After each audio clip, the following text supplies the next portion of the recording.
Hey folks, Cerebral Tackle here, and I want to go over with you three of my favorite finesse rigs and the differences between them.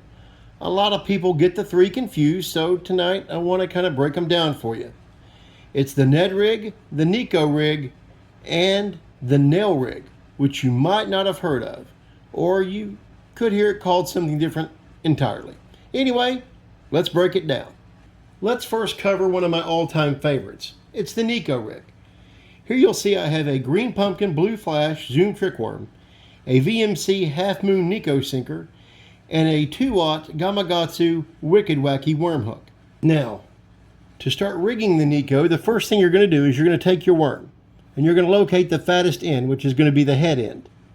Then you're going to take your Neko sinker and you're going to slowly insert it as straight and centered as possible as you can into the end of the bait. If it kinks up, it will cause a more erratic fall, which some people like, but I prefer mine to be completely straight. What you'll do, insert it in, keep it straight, manipulate the plastic as you go, like so.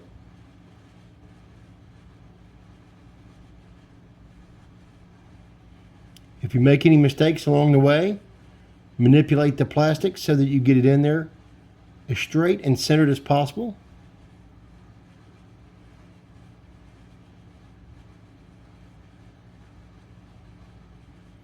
Go slow.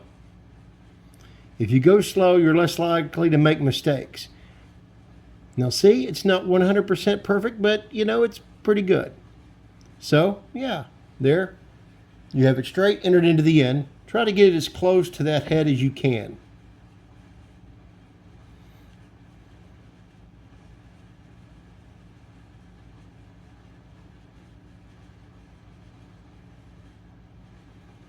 Okay, now that you have your worm weight inserted, you don't want to go too far up the bait whenever you're inserting your wicked wacky.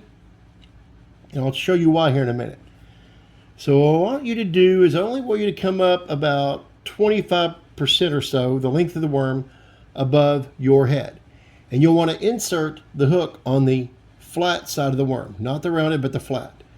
So come up to about here, go in through the center of the flat side here, go in about 1/4 of an inch or so, and bring it back out. There, you have this end product up here. Now, the reason for rigging this bait like this is, whenever you're retrieving it, you're going to want to maintain bottom contact. That will allow the bait to stand.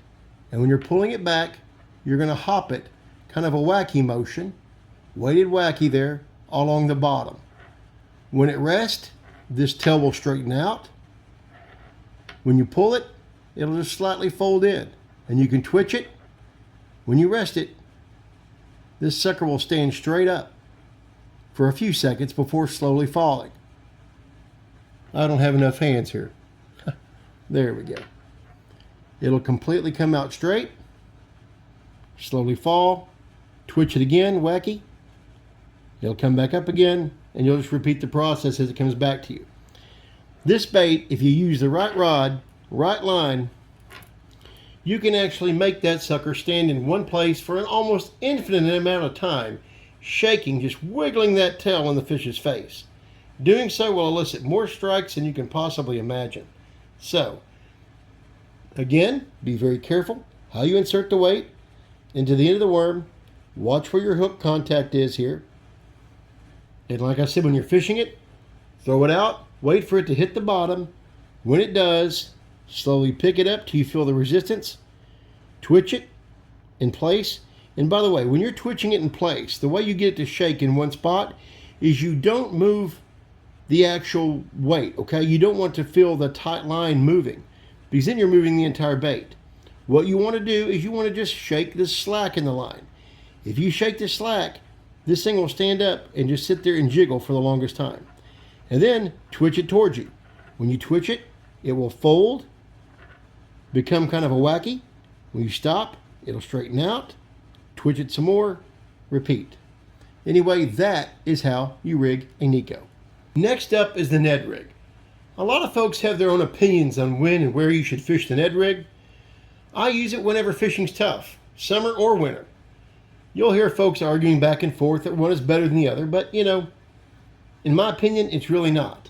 If you need the utmost in finesse, throw this bad boy. So, what I have here is a Z-Man Ned Lock 1/6 of an ounce #1 head, and I have a Paul Crew Custom Neko Ned Crawl. Is you're going to take your Ned head and you're going to insert it straight into, first let's measure it up, right? Let's see where that needs to come out at. So here on this bait, we're going to say it needs to come out right at that last segmented ring right there, okay?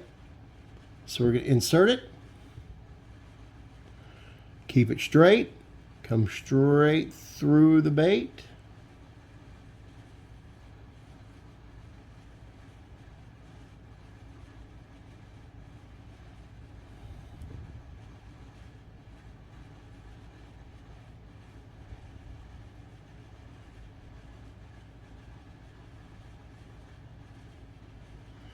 Didn't quite come down far enough there. I'm going to back it up. Come out right there in the middle of that, right at the end of that third segment. Now I'm going to gently push this back up. Now I'm having to be extra careful because this is a custom hand pour bait. If you guys haven't visited Paul Crew, and that's Crew with a K, K-R-E-W. If you haven't visited Paul Crew Customs, I highly suggest you do so. This man puts out some incredible freaking pours. Not to mention he has some pretty sexy painted pretty sexy painted crawbaits. There I go again. Sexy painted crankbaits. Third time's a charm as well. Anyway, so here's the end product. Now this is made to be cast on slack line. So let's make sure we try to use a spinning reel whenever throwing this. Keep your bail open. What happens is this bait will spiral as it falls. Then, when you hit the bottom, it'll stand straight up. At that point, twitch it off the bottom, lift your rod tip nice, high and tight, twitch it up, and just let it fall on slack line again. And continue, repeat that as you come back. A lot of times when you're throwing that bad boy on slack line, it will actually elicit a strike on the fall. So, by not having your bell flipped,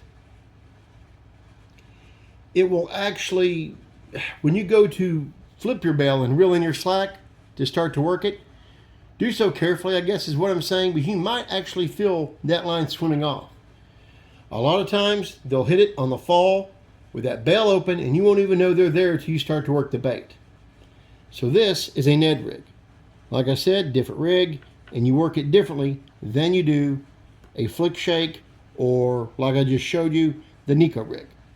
There's a lot of confusion surrounding this next rig. What I'm going to show you is called the Ned Rig. A lot of people call it a Texas wacky or a weighted wacky. It's not. There are slight differences, but they are different. So let's get started on the Ned Rig.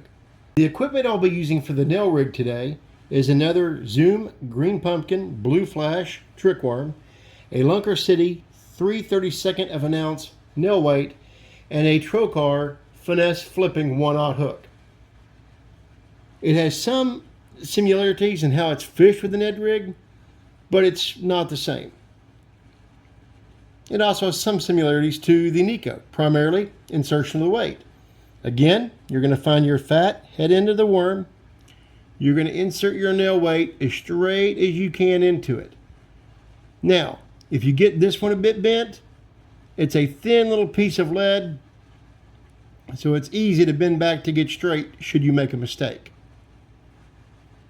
Insert it nice straight, and I like to bury mine into the worm. So there you go. It's now in the head, right? Now you want to take your hook. Now you're not going to come to exactly halfway up, but you're going to come darn near halfway up your worm. I would say 40% up from the head, from the fat head here. And now you want your bend of your hook to be aiming the same direction as the tail of the bait whenever you insert it. Again, you're going to find that flat underbelly side. You're going to come in just a little ways. Too much, you'll mess this one up. You'll come in just a little ways like this, right? You'll work it down over your keepers and then back against. Now what you're going to do, you're going to bring it back, the hook point back into the bait, giving it kind of a Texas hook aesthetic there. And this will make you nice and weedless. If you press right there, you can kind of barely feel the hook tip. That's what or the hook point there, that's what you're looking for. So, now, that is a nail rig. Some people call it a weedless wacky. Yes, technically, but it's also a weighted weedless wacky. It's a freaking nail rig. Before they started coming up with all kinds of different fancy names for it, it was a freaking nail rig, so I'd call it a nail rig. You have your nail, got your hook, got it reverse Texas rigged, meaning it's aiming back towards the tail. You'll fish this on slack line as well. Throw that out, open bail. As it falls, this bait will spiral. Once it hits the bottom, flip your bail, very slowly pick up your slack, because just like the Ned, well, I guess the Neko to some degree too, you may feel that thing start to swim off. If it does, reel down, set the hook, get that fish in the boat. So, now, some people also call it like, yes, I mentioned weighted wacky. Weighted wacky refers to a bait that's rigged like a flick shake, which I'm not going to get into here today, but I'll cover that later when I cover the differences between a flick shake and a weighted wacky. It's like fish, colloquial names, okay? Some people in some states may call a white crappie a white perch. Well, there's an actual white perch that might be offended by that accusation. Just like some people in the South call a goggle eye or a warmouth or a green sunfish a rock bass. I think a rock bass might be pissed off about that too. Just ask them, they're in Michigan. Anyway, rigs are like colloquial names. The proper name for this bad boy is a nail rig. So now we went over the Neko Rig,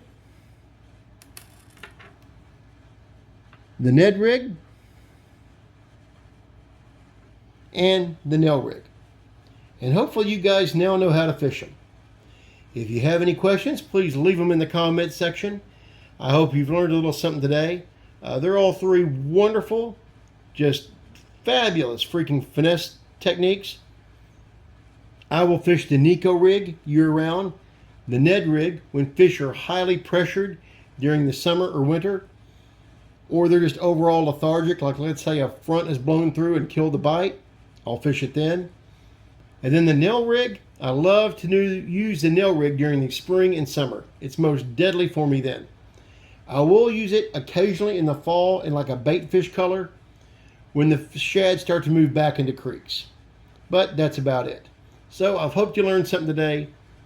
Like I said, questions, leave them in the comments section. And you know the drill, folks. Until next time, keep it wet.